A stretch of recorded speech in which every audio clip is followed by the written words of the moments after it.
Muy buenos días, familia. Os voy a pedir que me acompañéis al capítulo 5 de Mateo. Capítulo 5 de Mateo y el versículo 27. Capítulo 5 de Mateo, versículo 27. Antes de leerlo, quiero decir que si es la primera vez que visitas una iglesia y lees este versículo, no te vayas, por favor. No huyas. Lo voy a explicar. Mateo 5, 27. Oísteis que fue dicho, no cometerás adulterio. Pero yo os digo, y está hablando Jesús, que cualquiera que mira a una mujer para codiciarla, ya adulteró con ella en su corazón. Por tanto, si tu ojo derecho te es ocasión de caer, sácalo y échalo de ti. Pues mejor te es que se pierda uno de tus miembros y no que todo tu cuerpo sea echado al infierno. Y si tu mano derecha te es ocasión de caer, córtala y échala de ti. Pues mejor te es que se pierda uno de tus miembros y no que todo tu cuerpo sea echado al infierno. Jesús era oriental y esto se llama hipérbole.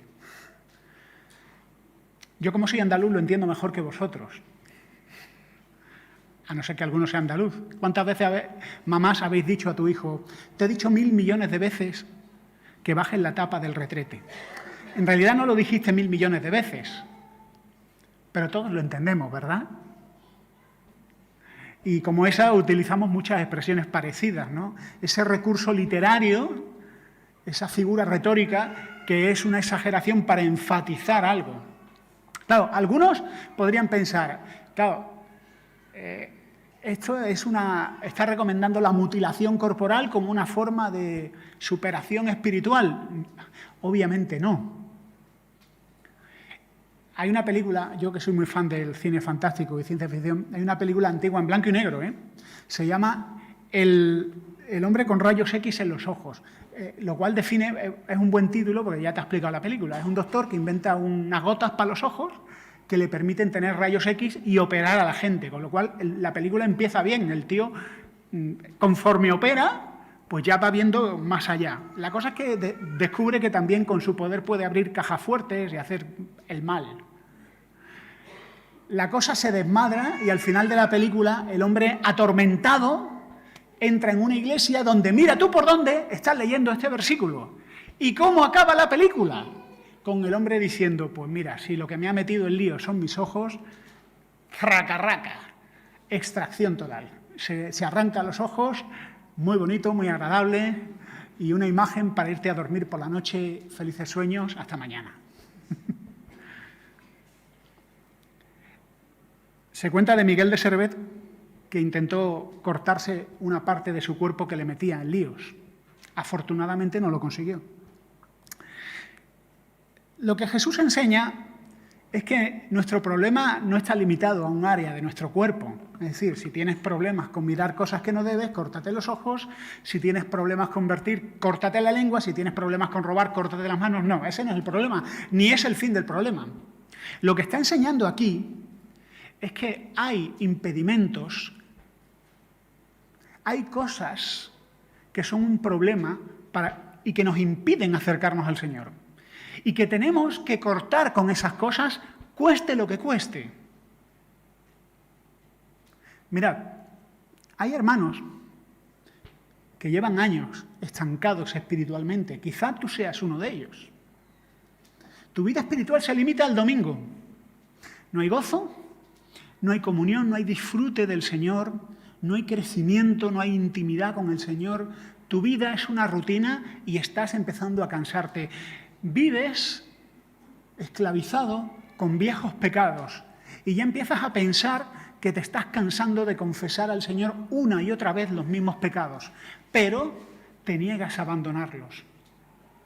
Y lo que el Señor te pide es que consideres la pérdida, consideres el precio de amar a ese ídolo y que cueste lo que cueste, por mucho que duela, cortes con él. ¿Qué es lo que te impide acercarte al Señor? Tenemos también amigos que nos visitan domingo tras domingo y no han entregado su vida al Señor. Disfrutan de las canciones, disfrutan de las oraciones, disfrutan de la predicación, disfrutan de todo, pero no han dado un paso de fe y de confianza en el Señor. ¿Qué es lo que ocurre? Hay algo que les impide entrar en el reino de Dios. Hay algo que les impide entrar en la familia de Dios. Y aman ese algo mucho más. Y mientras que sigas jugando con ese algo, te quedarás fuera. Y el llamamiento del Señor es: calcula el precio, considera la pérdida y toma una decisión radical. El problema, nuestro problema, la necedad del ser humano, es que nos aferramos tanto al pecado que no queremos soltarlo. Y el pecado se puede volver un impedimento, un lastre que nos impide acercarnos al Señor. He leído, no lo he visto, pero lo he leído, que los indios tienen una forma de cazar monos. Le llaman la trampa de monos. ¿Para qué quieren los indios cazar monos? No lo sé. Y la cosa es una cajita que dentro tiene algo. El mono mete la mano, agarra ese premio y cuando intenta sacar la mano de la caja no puede, porque la abertura es inferior a su puño cerrado. Entonces llega el humano para coger a ese mono, el mono mira aterrorizado al humano, pero la codicia le puede, no quiere soltar ese premio que no sabe lo que es, tampoco quiere que lo capture el humano y al final el mono, tonto de él, termina siendo cazado. El pecado es así, es una trampa de monos. No queremos soltarlo, pero tampoco podemos entrar en la presencia de Dios aferrados a ese ídolo. Yo quiero que pienses en ese impedimento, en aquello que o bien te impide crecer o en aquello que te impide creer y que calcules el precio.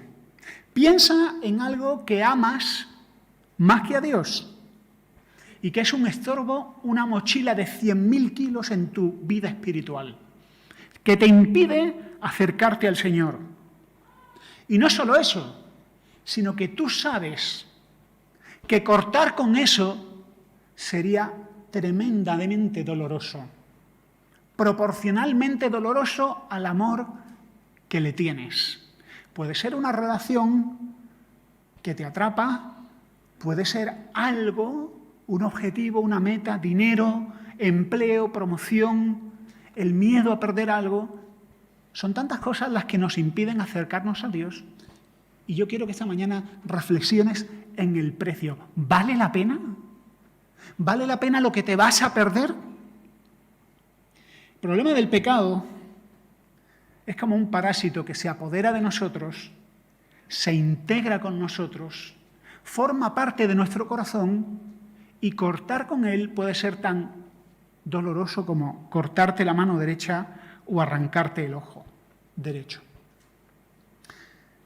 En la primera parte de la Biblia hay 3 figuras, 3 ilustraciones que hablan del pecado. El pecado es la desobediencia a Dios, el fracaso del ser humano en agradar a Dios, que son la idolatría, la levadura y la lepra.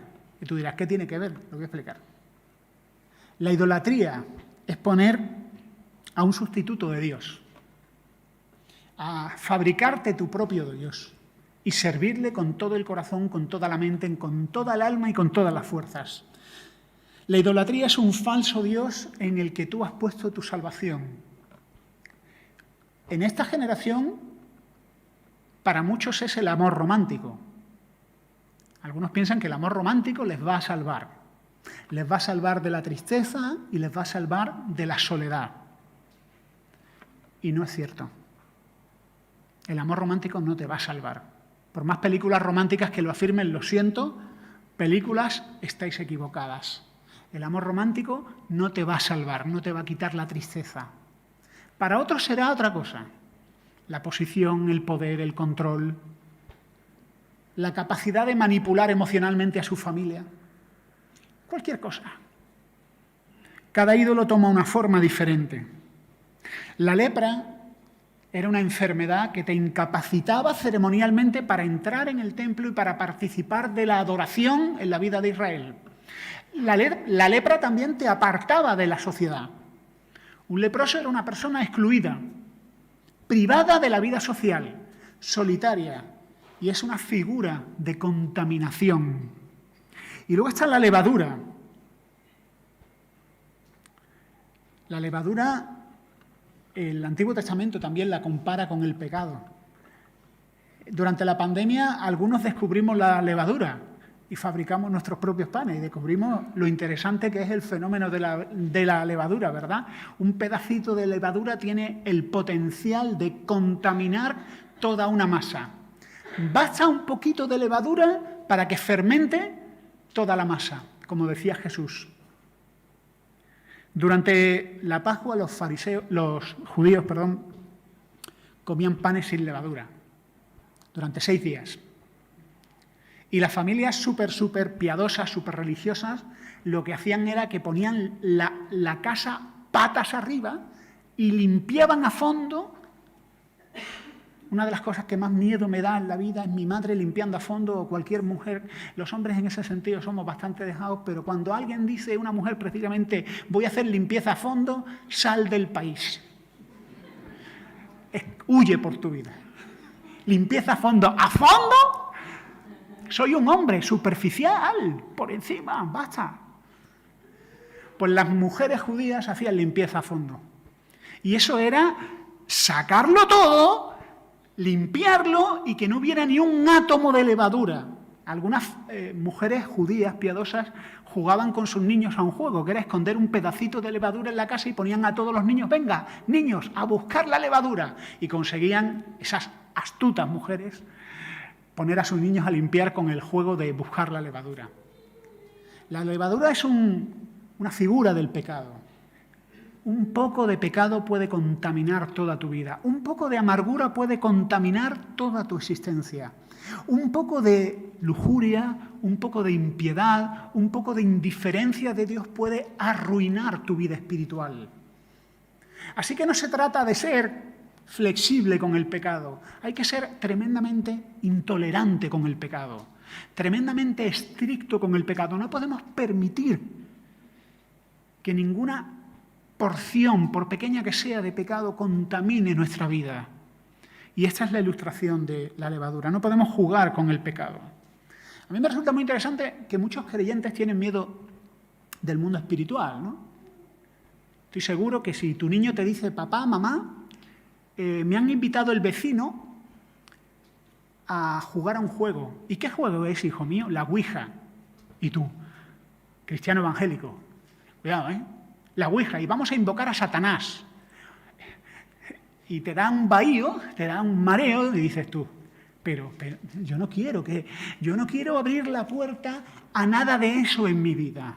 Conocemos el mundo espiritual y no queremos que eso gane terreno en nuestra casa ni en nuestra familia. Deberíamos de temer tanto al pecado como ese mundo espiritual de oscuridad. Deberíamos de tener el mismo odio, el mismo temor, el mismo respeto hacia el pecado en nuestra vida. Y hay una palabra que aquí se utiliza, que dice, si tu ojo derecho, si tu mano derecha te es ocasión de caer. Fijaos en esa expresión. Y yo te devuelvo la pregunta a ti. ¿Qué te es ocasión de caer? Para muchos va a ser algo diferente y pueden ser cosas bastante inocentes. Uno de mis primeros pastores, lo que le era ocasión de caer es la filatelia. ¿Habrá algo menos concupiscente que la filatelia? Que atraiga... Bueno, pues para él era un problema cuando conocí al Señor, porque resulta que en Sevilla, en la calle Alameda, es donde se cambian sellos. El domingo por la mañana, a las 11 de la mañana, la hora estándar donde los cristianos evangélicos tenemos la reunión. Así que tenía que decidir entre la filatelia y Jesús. Y a él le gustaba mucho la filatelia porque tenía una colección de sellos importante y se iba a quedar a medias con lo frustrante que es dejar cosas a medias. Claro, tú lo ves desde fuera y dices tú, que le den a la filatelia, que le den morcilla, que filatelia a Jesús. Eso que a ti te parece tan absurdo, cambia filatelia por aquello que a ti o a mí nos es ocasión de caer. Porque puede ser la cosa más tonta del mundo, pero si te es ocasión de caer, córtalo. Porque esa tontería te puede impedir la entrada en el reino de Dios. Lo primero que tienes que hacer, hay una cosa que dice Benjamín, que me gusta mucho, dice, el arrepentimiento tiene que ser dolorosamente preciso y tienes que ponerle nombres y apellidos a tu confesión. Y me parece un sabio consejo. Lo primero que tienes que hacer es identificar qué te es ocasión de caer. A lo mejor hasta te da vergüenza decirlo en voz alta, pero debes de pensar en eso. ¿Qué es lo que te impide acercarte a Dios? Y lo segundo que debes hacer es ponerte de rodillas y pedir a aquel en cuyo nombre hay salvación, que Él te dé su gracia y tu poder para vencer aquello que tú no puedes vencer. Mirad, la madurez no consiste en cuánto tiempo puedes estar jugando con el pecado sin que te atrape. La madurez consiste en cuánta distancia tienes que poner entre el pecado y tú para que su influencia sea lo mínima posible. Y quizá tus amigos te llamen radical. Quizá tu familia te llame fanático. Pero benditos insultos si eso te permite disfrutar con libertad y en paz tu relación con el Señor. Esta semana escuchaba una homilía de un sacerdote ortodoxo. No me juzguéis, ¿vale? Un señor que predica en varios idiomas, uno de ellos arameo, muy interesante. Yo no lo escuché en arameo, obviamente. Pero él decía algo así en su homilía. Decía, en Oriente están matando el cuerpo de los cristianos, como los 11 mártires que el Estado Islámico cortó las cabezas, los decapitó delante de una cámara y lo mandaron como propaganda. Estas imágenes en Occidente no suelen verse por lo desagradables que son, pero tampoco interesa mucho cuando matan cristianos que mueren con frecuencia en África y en Oriente. Y decía este sacerdote, dice, pero solo les mataron el cuerpo, no les mataron el alma, no mataron sus espíritus. Ellos están esperando mejor resurrección. Ellos son parte de las almas que están debajo del altar, como hemos leído en Apocalipsis hace poco, y que Dios les ha dado tiempo para que descansen antes de que venga el día de la retribución. Si matan tu cuerpo, por grande que sea la pérdida, no pueden hacer nada mal. Dice Lucas 12:5, no temáis a los que matan el cuerpo. No pueden hacer más nada. Temed a aquel que, después de haber quitado la vida, tiene el poder de echar en el infierno. En Occidente, aquí, en España, en Europa, no están quizás matando el cuerpo de los cristianos, pero sí están matando el espíritu de los cristianos, el alma, por medio del entretenimiento, la pornografía, la violencia y cualquier forma tonta de entretenimiento que es un sustituto del gozo y que te mantiene lejos de Dios. En Occidente, en España, los creyentes tenemos que aprender una valiosa lección. Tenemos que aprender a ayunar, tenemos que aprender a orar, tenemos que aprender a morir al mundo y alejarnos del mundo, de los deseos de este mundo y a refugiarnos en Dios. Todavía no hemos aprendido a cerrar nuestra puerta, a poner nuestro móvil en modo avión, mejor aún, que no esté en la misma habitación de nosotros para que en cada oración nos interrumpa una notificación absurda y aprender a esperar en el Señor. No lo hemos aprendido.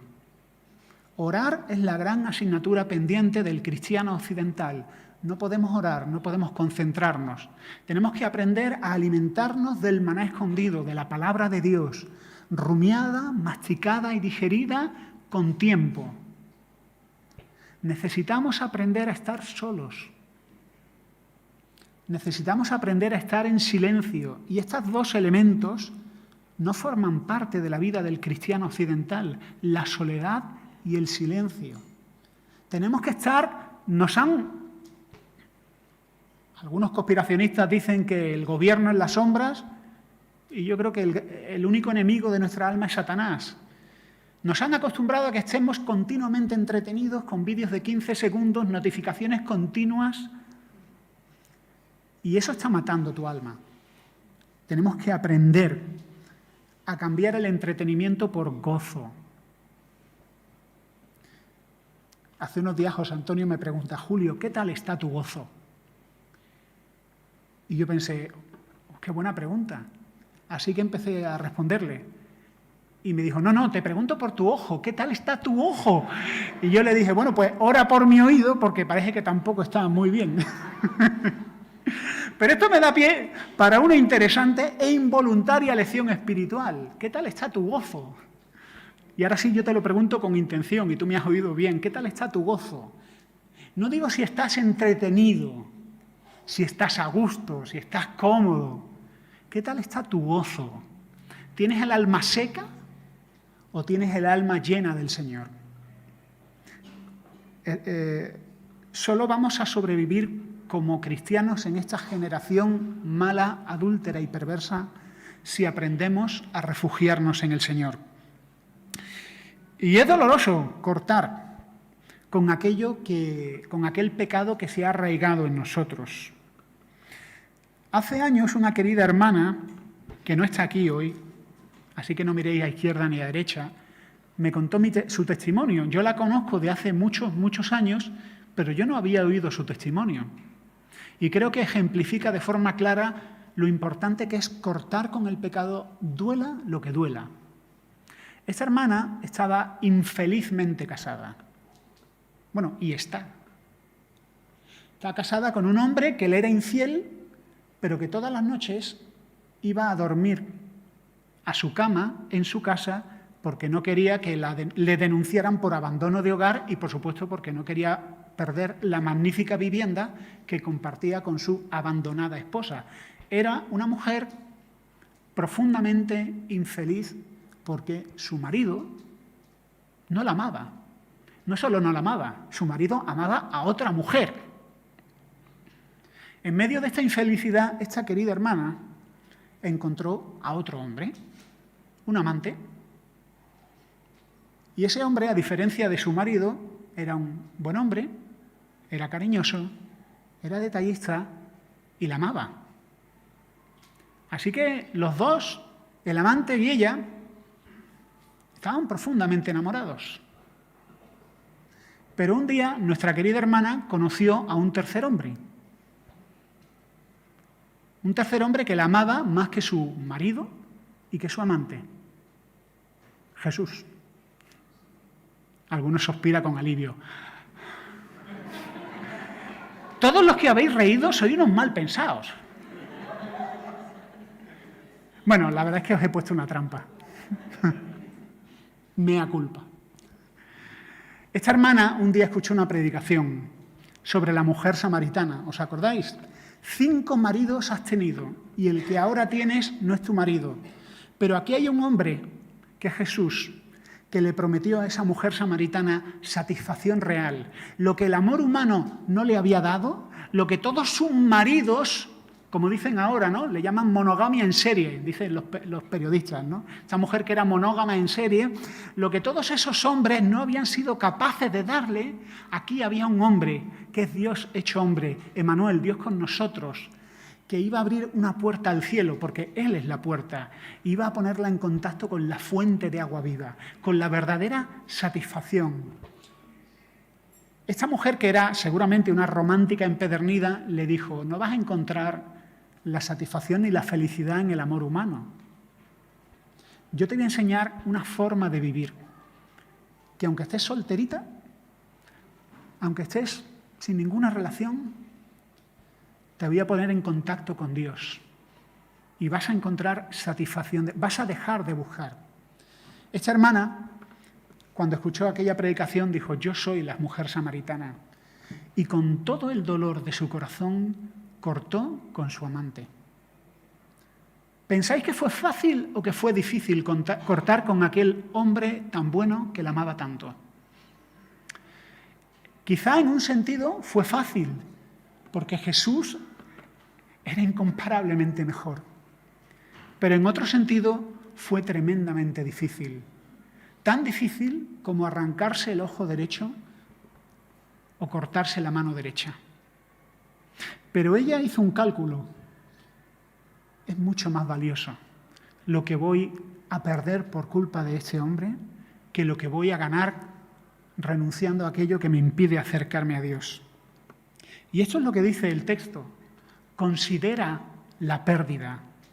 Considera aquello que te impide disfrutar de la vida abundante. O dicho de otra forma, sacrifica la poca vida por la vida abundante.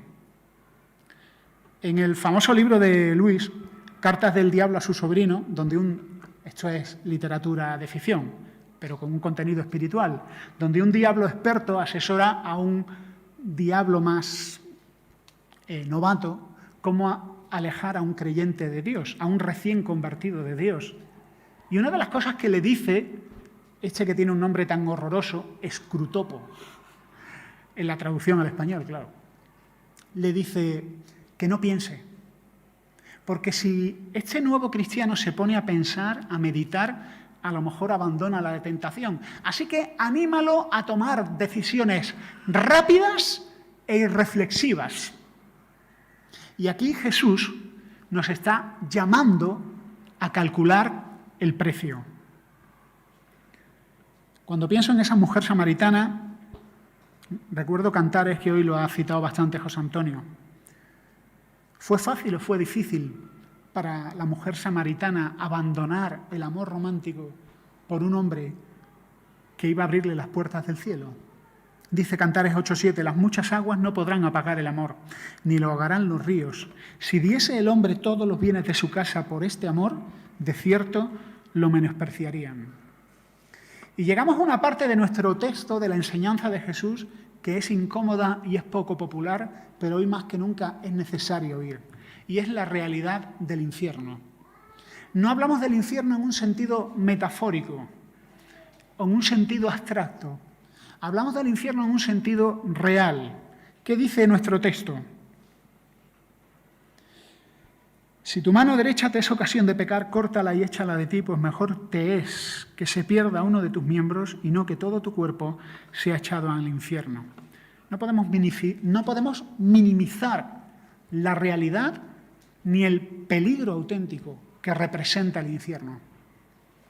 La palabra es verdad que se utiliza, la palabra original sabemos, todos lo sabemos, que es Gehenna, que es una especie de basurero a las afueras de la ciudad, un lugar donde todo lo que nos servía era echado fuera y era consumido por el fuego o bien por los gusanos. Era un lugar de exclusión, un lugar desagradable y un lugar lejos de la vida, ajeno a la vida. Y eso es el infierno, un lugar de exclusión de Dios. Dice Tesalonicenses 1:9, segunda Tesalonicenses 1:9, hablando de aquellos que prefieren cualquier cosa antes que a Dios. Dice que sufrirán pena de eterna perdición, excluidos de la presencia del Señor y de la gloria de su poder. Fijaos la palabra, excluidos, privados. Estas personas están en el lugar más remoto del universo. Un lugar donde Dios no está presente. Y por supuesto, si Dios no está presente ahí no hay gozo, no hay felicidad, ni hay belleza. Ahí lo único que hay es el tormento de un alma seca y continuamente insatisfecha. Excluidos de la presencia de Dios. El infierno no es tan valioso. El infierno no vale la pena. Y no es el precio que queremos pagar por nuestra amistad con Dios y por la compañía de las que lo aman a Dios. Decía Thomas Watson, hay quienes por un sorbo de placer se beben un océano de ira. No seamos nosotros los que por un sorbo de placer nos bebemos un océano de ira. Deberíamos de odiar el pecado Y no solo por lo que el pecado hace, por el horror, porque todo lo que en este mundo es injusto, es un abuso y es un horror, es consecuencia directa de nuestro pecado personal y como sociedad. Todos los abusos y las injusticias son consecuencia del pecado. Somos hijos de Adán, somos una raza maldita que amamos el pecado, besamos nuestras cadenas y preferimos estar insatisfechos que llenos de Dios. Y concluyo. ¿Cómo podemos librarnos de esto? Seguro que alguno está pensando, oye, a mí lo de arrancarme el ojo derecho y cortarme la mano derecha, como que no lo veo factible, aunque sea metafóricamente. Hay cosas en mi vida para las que soy incapaz de lidiar. Y quizá tú llevas lidiando años con aspectos de tu vida que no se han rendido al señorío de Jesús. Cuando el dramaturgo Oscar Wilde fue encarcelado en 1897 por escándalo público, en concreto por sodomía, allí escribió una carta, una larga carta, en aquella cárcel que se titula De Profundis. Está basada en el Salmo 130. Por cierto, Oscar Wilde leía cada mañana el Nuevo Testamento en griego. Este hombre no era creyente, ¿eh? Estaba lejos de ser creyente. De hecho, él decía cosas como, en esa carta, logro resistirlo todo salvo la tentación. Y también dice, el hombre puede soportar todas las desgracias que son accidentales y llegan de fuera, pero sufrir por las propias culpas es la pesadilla de la vida. Este hombre había caído en una trampa de mono. Odiaba las consecuencias del pecado, odiaba la tristeza, la sequedad, la insatisfacción, odiaba la vergüenza, odiaba la culpa, pero no era capaz de librarse de sus cadenas. Al contrario, abrazaba sus cadenas. El apóstol Pablo, probablemente uno de los hombres de Dios más grandes que ha pisado esta tierra, decía, miserable de mí. Y esto es una de las cosas que me gusta del cristianismo, la honestidad y una descripción real de la naturaleza del ser humano, cosa que la religión es incapaz de describir. No sé cuántos de vosotros estáis en TikTok. Yo sí. ¿Os habéis dado cuenta de la cantidad de musulmanes, de nuevos conversos del Islam que están en TikTok? Es increíble, ¿eh? Bueno, también es cierto que empezaba a escuchar a gente hablando del Islam y ya, claro, me salen más y más conversos del Islam diciendo lo maravilloso que le lean y que el problema del ser humano no es que sea bueno o malo, el problema del ser humano es que lo que necesita son mejores mandamientos. ¿En serio? Y aquí tenemos al apóstol Pablo diciendo, miserable de mí. Y cito la Nueva Traducción Viviente. Dice, ¿quién me libertará de esta vida dominada por el pecado y la muerte? Lo está diciendo un cristiano. ¿El apóstol Pablo sufría contradicciones en sí mismo? Sí. ¿El apóstol Pablo pecaba? Pues lo está diciendo aquí. ¿Quién me libertará de esta vida dominada por el pecado y la muerte? Y dice, gracias a Dios. La respuesta está en Jesucristo nuestro Señor. Y quizás lo que tú estás diciendo ahora. Julio, tú no sabes lo difícil que es luchar contra el pecado. Sí, lo sé. Porque la apariencia de un tío que viene y predica, dices tú, uy, este tío debe ser, bueno, este hombre no sabe lo que es la tentación. Está jugando por las apariencias. Si alguno de los que estáis aquí conocierais alguno de los pensamientos que tengo, me denunciaríais o me retiraríais la palabra. No estoy exagerando. Entiendo perfectamente. Pero hubo alguien que entiende mejor que tú y que yo qué es luchar contra el pecado. Y es Jesús, que dice la Biblia que fue tentado en todo pero sin pecado. Mira, tú y yo nos hemos rendido al primer embate del pecado y de la tentación. Pero la tentación no se marcha. La tentación sigue rodeándote y sigue mordiendo. Y la echas y vuelve. Jesús resistió el primer embate del pecado el segundo y la tercera oleada y venció. Por lo tanto, Él es poderoso para ayudar a aquellos que acudimos a Él porque Él venció el pecado. Tú no necesitas una religión, tú no necesitas el Islam, no necesitas el judaísmo y tampoco necesitas el cristianismo. Si entendemos por cristianismo un montón de mejores reglas para mantener a raya el pecado en tu vida, tú necesitas un milagro. Un milagro. Porque tú no eres lo suficientemente fuerte para vencer el pecado en tu vida. Tú no necesitas una religión, tú necesitas un Salvador. Os decía antes que la lepra era uno de los símbolos del pecado.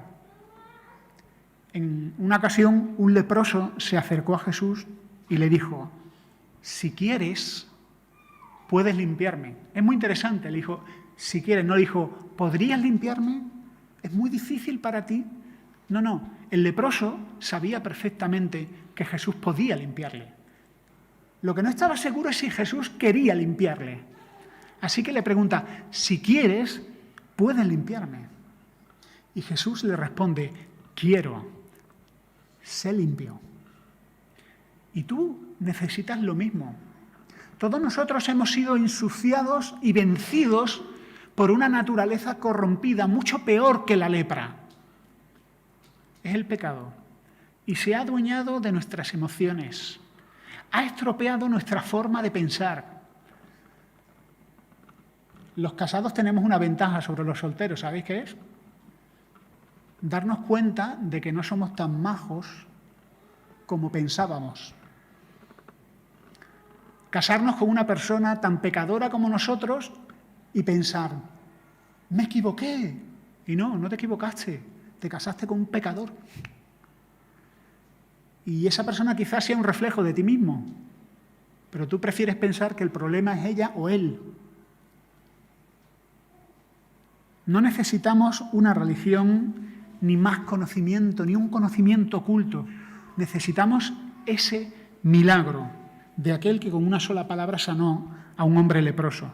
Y mirad, para sanarnos, Jesús, Dios, se hizo hombre. Y fue a la cruz y pagó por nuestros pecados en la cruz. Él sí se bebió un océano de ira en la cruz. La ira que nos correspondía a ti y a mí beber y que no hubiéramos soportado beber esa ira. Pero no solo murió en la cruz en el sentido legal, Él en la cruz se constituyó Salvador por los hijos de Adán. Él en la cruz fue hecho Salvador y en su resurrección liberó el Espíritu de Dios, que es Dios mismo, llevando a cabo un milagro en cada uno de nosotros. Un milagro que se puede producir si clamas a Él. Cuando decimos nosotros que en el nombre de Jesús hay salvación, no solo estamos diciendo que Él te va a salvar de la pena del pecado, también creemos que Él te va a salvar del poder y de la influencia del pecado en tu vida. ¿Amén? Él puede librarte del poder del pecado. No hay razones para decir, mi naturaleza es demasiado poderosa, ¿yo qué voy a hacer? Si ya lo dijo el apóstol Pablo, miserable de mí, pero lee la segunda parte. La respuesta está en Jesucristo. La respuesta está en Él. Yo quisiera que tú experimentaras la derrota. Si no la has experimentado, quisiera que experimentaras la derrota. Algunos pisan fondo en su vida. Algunos conocen la miseria más profunda del pecado. Ojalá que no te ocurra. Pero si eso te lleva a los pies del Salvador, amén a eso. Si al final la única forma para que tú experimentes la convicción real, tu incapacidad y la necesidad de ese Salvador, bienvenido sea.